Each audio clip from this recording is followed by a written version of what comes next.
Have you ever noticed there are people who almost never post on social media? No pictures, no updates, no opinions, nothing public. They are there, but quiet. They scroll. They watch. They see everything, but they do not announce themselves.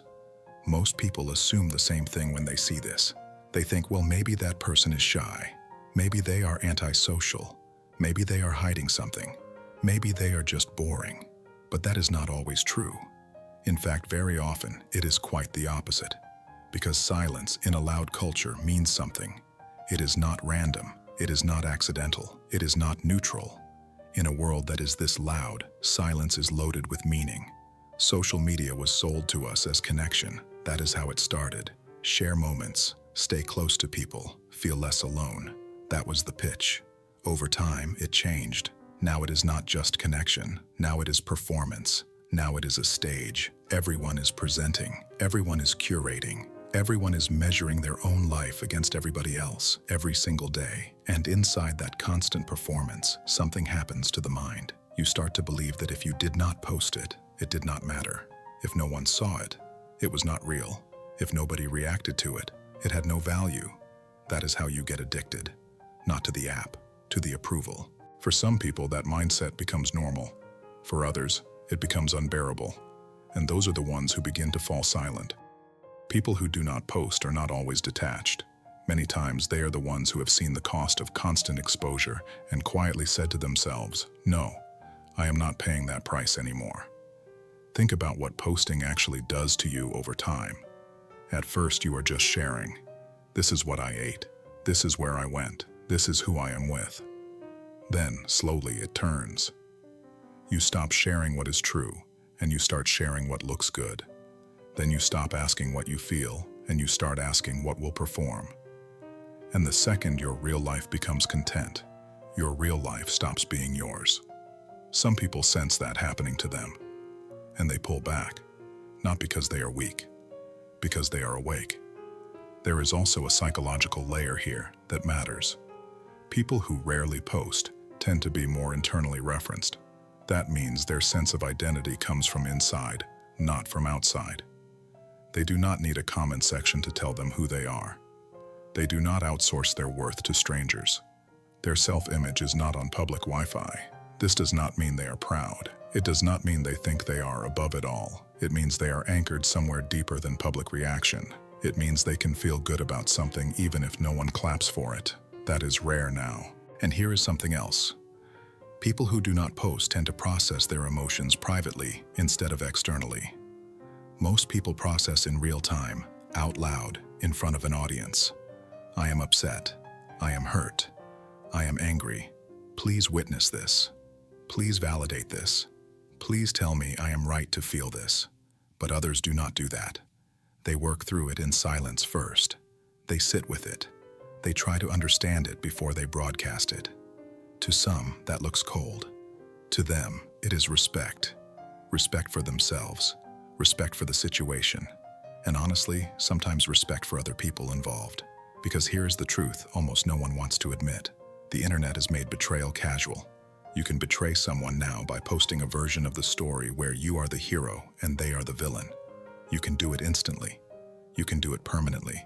You can do it in a way that might follow them for years, all to feel heard for 5 minutes. Some people refuse to play that game, so they say less, or nothing at all. In many cases, staying off the stage is not insecurity. It is discipline. There is also the emotional cost. A lot of people do not post anymore because they have quietly burned out. They will not say that out loud, but they felt it. They felt what happens when your brain gets trained to expect constant response, constant reaction, constant approval. They felt how empty it feels when the approval fades. They felt how fake temporary attention actually is. It is a real pattern. You share something, people like it, you feel a little high from it. Then the high dies almost immediately, and now you need to feed it again.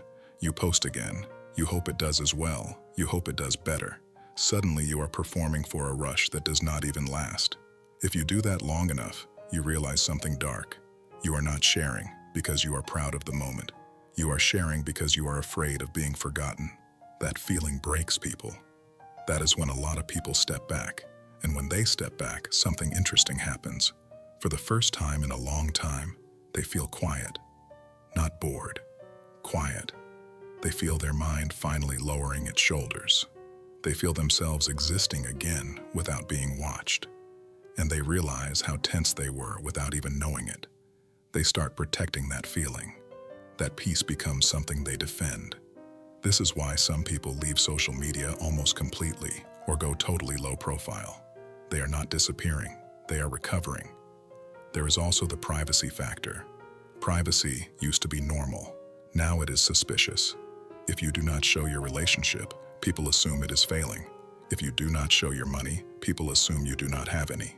If you do not show your sadness, people assume you do not feel. Everything is assumed, because if it is not seen, people think it is not real. But some parts of life are not supposed to be consumed. Some things are not supposed to be known by a crowd. Love is not supposed to be a brand. Family is not supposed to be a marketing angle. Grief is not supposed to be content. Some people still believe that, so they live quietly. And the quiet looks strange in 2025 because we are culturally not used to anything sacred anymore. But that quiet is there on purpose. It is a line in the sand. My life is not an exhibit. My soul is not public property. There is something else going on, and this is important.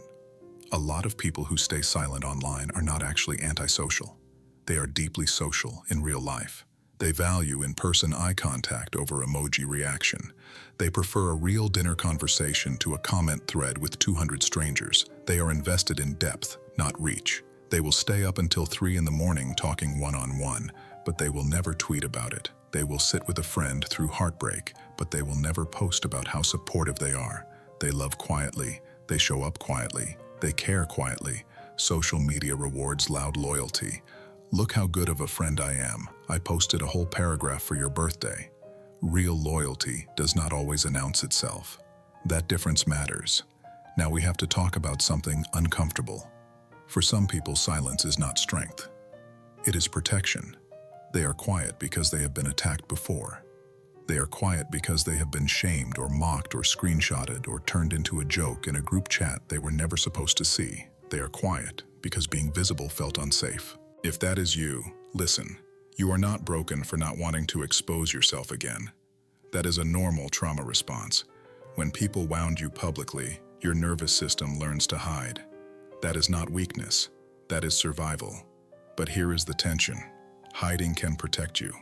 It can also starve you. If you wall off completely, if you never open up to anyone, not even the people who have earned it, you do not heal, you just harden. So there is a question you have to ask yourself if you are someone who does not post. Am I quiet because I am grounded, or am I quiet because I am scared? Both exist. They feel different. One brings peace, one brings numbness. If your quiet brings peace, keep it. If your quiet brings numbness, you need safe people again. Not an audience, not followers, people. Now let us flip this to the spiritual level, because we cannot tell the truth about this without going there. Whether people admit it or not, constant posting can become a form of worship. You build an image, you feed the image, you defend the image, you become loyal to the image. You start protecting the projected version of yourself more than the actual condition of your soul. That is the danger. You can gain attention and lose yourself. You can be known everywhere and still feel seen by no one. And that emptiness is heavy. Silence, when it is healthy, breaks that cycle. Silence is where you are no longer performing. You are no longer packaging your pain to make it palatable. You are no longer sculpting yourself into something impressive. You are just you, raw, honest, unedited. And for a lot of people, that is the first moment in years that they have actually met themselves again. This is where God meets people. One of the most quietly important truths you will ever learn is this. God does not compete with noise. He will not scream over the chaos you invite.